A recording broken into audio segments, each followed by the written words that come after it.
महाराष्ट्रातील सोलापूर जिल्ह्यातील करमाळा या एका छोट्याशा गावात जन्मलेला एक साधा मुलगा, जो एकेकाळी कुस्तीच्या आखाड्यात घाम गाळत होता. तो मुलगा एका रात्रीत संपूर्ण महाराष्ट्राच्या मनावर राज्य करेल असं कोणाला वाटलं होतं का? सैराटच्या अफाट यशानंतर गायब झालेला हा परशा आज नक्की काय करतोय आणि त्याचा आगामी सर्वात मोठा प्रोजेक्ट कोणता आहे? चला जाणून घेऊया.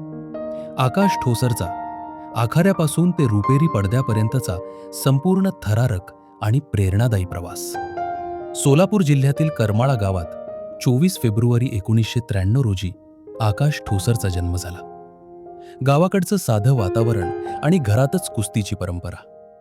आकाशचे वडील स्वतः एक नामवंत कुस्तीपटू असल्यामुळे लहानपणापासूनच त्याला आखाड्याची आणि लाल मातीची भारी आवड होती. शारीरिक ताकद, मनात शिस्त आणि अभ्यासात सातत्य पाहून सगळे म्हणायचे की हा मुलगा पुढे जाऊन खूप मोठा पैलवान बनेल. पण नियतीने त्याच्यासाठी काहीतरी वेगळंच लिहून ठेवलं होतं. पुण्यात शिक्षण घेत असतानाच अचानक दिग्दर्शक नागराज मंजुळे यांची नजर आकाशवर पडली. त्या काळात नागराज मंजुळे सैराट चित्रपटासाठी एका नव्या आणि रांगड्या चेहऱ्याच्या शोधात होते. आकाशचं व्यक्तिमत्व, त्याची देहबोली आणि चेहऱ्यावरचा साधेपणा नागराज मंजुळे यांना खूप आवडला आणि तिथूनच जन्म झाला आपल्या लाडक्या परशाचा. सैराटमधील परशाची भूमिका आकाशनं इतक्या प्रामाणिकपणे साकारली की त्यानं संपूर्ण महाराष्ट्राला वेड लावलं.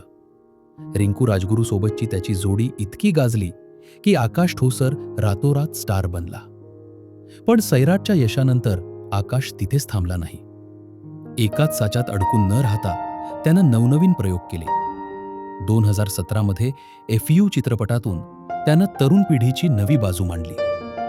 2018 मध्ये नेटफ्लिक्सच्या लस्ट स्टोरीजमध्ये अनुराग कश्यप आणि राधिका आपटेसोबत काम करून त्यानं आपल्या अभिनयाची चुणूक दाखवली.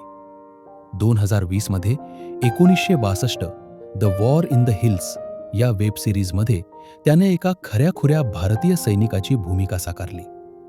2022 मध्ये झुंड चित्रपटात थेट अमिताभ बच्चन यांच्यासोबत काम करण्याची संधी त्याला मिळाली. तर 2023 मध्ये घर बंदूक बिर्याणीमध्ये एका साध्या शेफची वेगळी छटा त्यानं जिवंत केली. आणि आता आकाश ठोसर त्याच्या करिअरमधल्या सर्वात मोठ्या प्रोजेक्टसाठी सज्ज झाला आहे. तो प्रोजेक्ट म्हणजे बाल शिवाजी. छत्रपती शिवाजी महाराजांच्या बालपणाची भूमिका साकारण्यासाठी आकाश सध्या तलवारबाजी, घोडेस्वारी, युद्धकला शिकत असून ऐतिहासिक ग्रंथांचा सखोल अभ्यास करतोय. इतकी अफाट प्रसिद्धी मिळूनही आकाश ठोसर अजूनही जमिनीवरच आहे.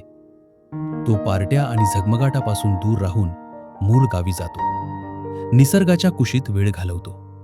एवढंच नाही तर ग्रामीण भागातील तरुणांना मार्गदर्शन करतो. व्यसनमुक्ती आणि शिक्षण यांसारख्या मुद्द्यांवर जनजागृती करतो.